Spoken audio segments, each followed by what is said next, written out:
Kita coba tes akselerasi ya. 1, 2, 3. Ini ada prosedur, kita coba tes. Karakter suspensinya juga. Kita rem depan, full rem depannya doang.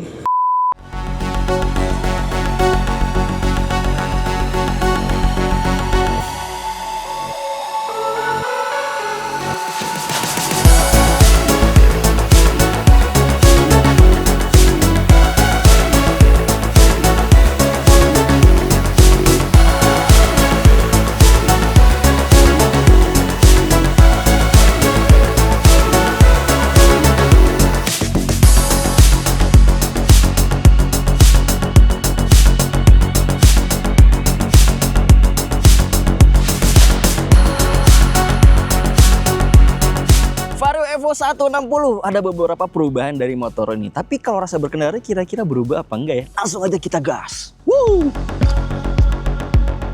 Jadi di sesi kali ini kita fokus akan mencicipi Vario Evo 160 ya. Emang kalau yang warna bodinya cerah-cerah kayak gini nih, ini varian tertingginya warna merah ini, lekuk bodinya tuh kelihatan banget, lebih tegasnya, lebih banyak shape-nya. Ada air scoop-nya di sini yang tembus ke belakang, terus juga aksen-aksen carbon forged-nya lebih kelihatan tuh ya, banyak banget di sini sampai ke belakang juga. Terus juga desain bodinya tuh kayak lebih tipis, lebih lancip kayak gini. Ya, tuh. Sedangkan buat di area kaki sebenarnya sama aja. Jadi masih pakai ring 14 inci depan belakang. Dan kita akan segera mulai untuk sesi test drive-nya. Untuk sesi test drive, kuncinya tetap masih menggunakan smart key system. Speedometernya juga masih sama seperti ini. Isi informasinya juga sama banget, nggak banyak perubahan. Let's go. Seperti biasa nih di area safety ridingnya milik AHM. Oke.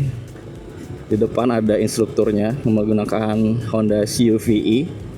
Dan jujur buat posisi berkendara masih sama ya, masih mirip karena emang gak ada perubahan baik dari posisi setangnya, rasanya tuh rendah, terus juga lumayan sporty karena dia lumayan menghadap ke belakang gitu. Kemudian joknya yang masih ramping dan karakter busanya juga yang masih agak keras. Jujur nih, entah kenapa benar-benar dipertahankan banget sih sama mereka. Sedangkan biasanya ya kalau lewat jalan jelek itu dengan karakter jok kayak gini tuh lumayan untuk menguras tenaga untuk menahan badan karena kita jadi lebih tersentak. Kemudian juga bokong jadi kerasa lebih pedes, lebih panas kayak gitu sih. Jujur agak kurang nyaman sebenarnya. Oh ya, bobotnya jadi dari semua Honda Vario-nya ini di semua variannya, baik yang CBS Nitro, kemudian juga yang ABS yang ini, semuanya tuh naik 1 kg secara total bobotnya. Jadi naik 1 kg di setiap variannya. Kenapa naik 1 kg? Karena memang itu dari hasil akumulasi ya. Jadi maksudnya dari berbagai perubahan nih di body, kemudian juga ada perubahan harnessnya juga. Itu bikin totalannya itu naik 1 kg kalau dibandingkan dengan Vario 160 di generasi pertamanya atau yang saat pertama kali diluncurkan. Kita coba tes akselerasi ya. 1, 2, 3.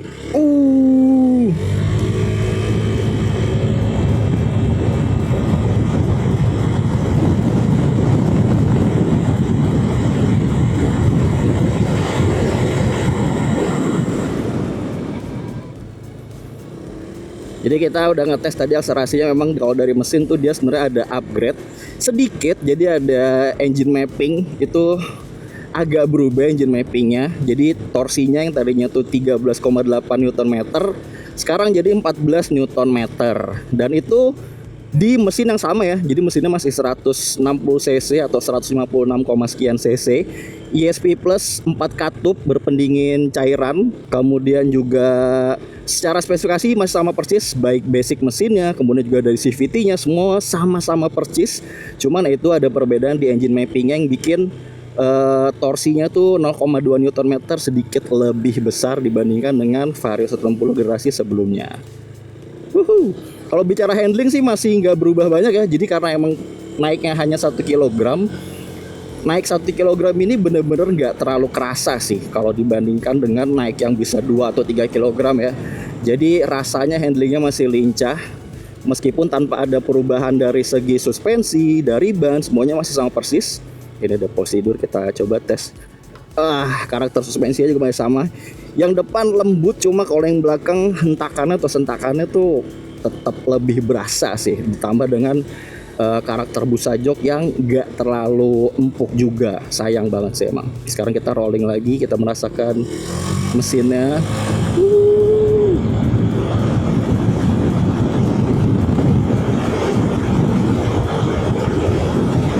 Kita tes ABS-nya.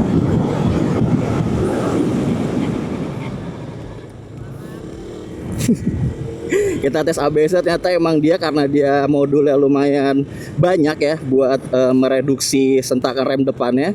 Jadi meskipun kita brake sangat keras, tapi di handle remnya itu rasanya nggak terlalu menghentak gitu. Rasanya masih cukup smooth aja, nggak yang sampai menghentak, dan tetap bisa buat menghentikan si motornya lajunya. Jadi laju motornya tetap berhenti dan tangan kita tuh tetap smooth megangnya, tetap nggak terlalu menghentak sih. Itu salah satu keunggulan dari ABS-nya si Honda series lah ya, nggak cuma di Vario ini doang. Dan ABS-nya juga masih cuma satu ya, atau single channel doang. Jadi cuma ada di roda depan aja, sedangkan yang belakangnya meskipun disc brake tapi dia tetap non ABS. Jadi bisa mengunci tetap roda belakangnya kalau kita mengerem dengan sangat keras gitu.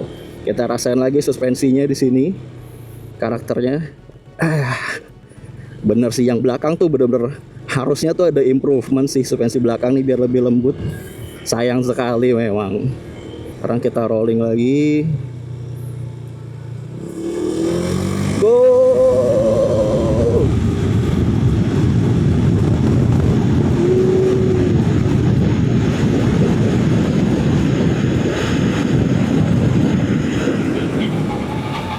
Kita rem depan, full rem depannya doang.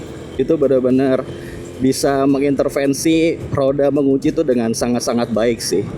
Asik banget memang. Dan kalau bicara karakter mesin dari Vario 160 ini, memang dia sebenarnya cukup linear ya. Jadi maksudnya nggak ada karakter tenaga yang terlalu dominan. Tapi dengan bobot yang segini dan karakter mesin yang segini, itu rasanya cukup nikmat sih.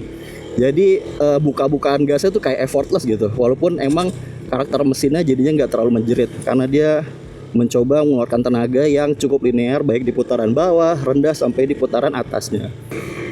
Nah sekarang nih, kalau dari belakang bagus ya, karena dia ada aksen hitam-hitam kayak gitu di bodinya.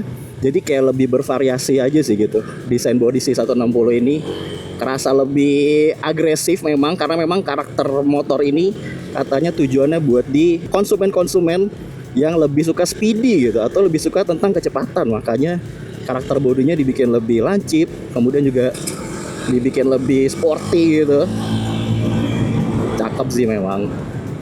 Ya semoga dengan perubahan dari desain atau stylingnya motor ini bisa jadi ini juga angin segar buat Vario 160 biar bisa lebih laris lagi di pasaran.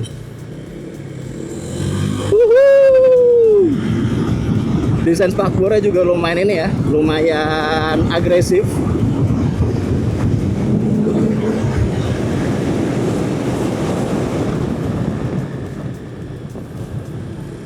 Habis sudah waktu kita untuk bermain-main bersama New Vario Evo. Jadi ternyata kalau dari rasa berkendaranya emang agak sedikit lebih responsif lagi sih. Tapi tipis banget karena torsinya naik 0,2 Nm sedangkan bobotnya naik 1 kg. Jadi bisa dibilang ya agak-agak impas lah ya. Dan 1 kg ini benar-benar di semua varian. Mau yang CBS Nitro, dan juga buat yang ABS naik 1 kg. Engine mappingnya berubah jadi naik 0,2 Nm.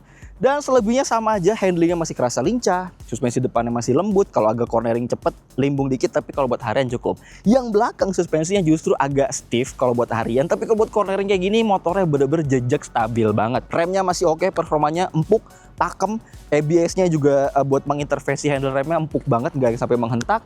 Posisi berkendara nggak banyak berubah, stangnya masih sporty, ngadep belakang rendah, dan kalau belok mentok agak kena paha nih untuk posisi 170 cm. Joknya juga karakternya masih agak keras busanya, jadi improvementnya masih harus ditingkatkan lagi sayangnya ya. Dan Buat si Evo ini asik. Buat varian paling murahnya tuh ada di angka 28.500.000-an dan paling mahal di ABS ini sekitar 30 jutaan. Menurut kalian gimana improvement di Vario ini? Warnanya keren-keren kah? Tampilannya jadi lebih keren kah? Coba komentar di bawah. Jangan lupa di like, di komen, di subscribe channel Motovlog Indonesia dan sampai jumpa di video-video selanjutnya.